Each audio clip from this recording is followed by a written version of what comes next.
The sudden death of Senator Lindsey Graham, putting a rare but extremely dangerous medical condition into the spotlight and headlines at this hour. Preliminary reports indicate the senator died from an aortic dissection, a tear in the inner lining of the body's largest artery that can quickly become life-threatening if it is not treated immediately. While it's considered uncommon, the symptoms are often mistaken for a heart attack or other conditions, leading some to delay getting help. For a closer look at this condition, including who is most at risk and what the warning signs are, I'm pleased to bring in internist at Custom Care Medical, Dr. Frank Contacessa. His practice focuses on the prevention, diagnosis, and treatment of a wide range of medical conditions affecting internal organ systems. Also pleased to have New York Times bestselling author and cardiologist Dr. Chauncey Crandall, the chief of the cardiac transplant program at the world-renowned Palm Beach Cardiovascular Clinic. Dr. Crandall also wrote the book MAHA, Make America Healthy Again, the blueprint for a thriving nation. All right, doctors, we're here discussing something pretty serious. Dr. Crandall, maybe people hadn't heard of an aortic dissection. Indeed, today they will. What can you tell people about how serious this is and the warning signs so they know? Well, Bianca, the aortic dissection is not something that you commonly see. As a cardiologist, I've seen many, many cases. Most patients do not survive, but an aortic dissection is a ripping or a tearing of the aorta. It's commonly seen in patients that have a history of hypertension. Also, smoking history is very significant for those patients as well.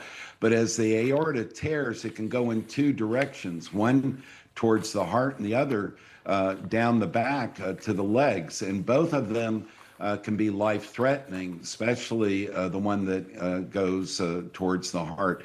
And I think that's probably what happened to him.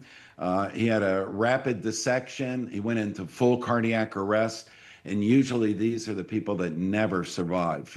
If they have a partial dissection, possibly we get them to the hospital, do emergency surgery, but the likelihood of survival is always very low. So I'm not surprised that he didn't make this event. So sad. We know that people think they're having a heart attack, as you just said. Some of the symptoms: severe chest, upper back pain, pain that moves from the neck to the abdomen. Here are some of the symptoms here: pain spreading to the neck or the jaw. So what would you suggest, Dr. Frank? What should people do? What are the screenings that maybe you'd be talking about with your patients today? The main thing, Bianca, if you get chest pain or back pain or atypical pain, you need to go to the emergency room and call 911. Call 911, they'll pick you up. This can be quickly diagnosed with a CT scan of the chest and then get people on board and alerted to it. But the key is to reduce risk factors, and those risk factors are hypertension, smoking, hyperlipidemia, overweight status. And Senator Graham had all the medical facilities available to him. He did not look well to me. And so we needed to act on that. Dr. Frank, talk to us about the care that you give your patients, and now moving forward, is this something you'll be discussing with them if they're at a higher risk? Well, as Dr. Crandall mentioned, this is about managing risk factors. This is not a condition that has a lot of routine screenings for.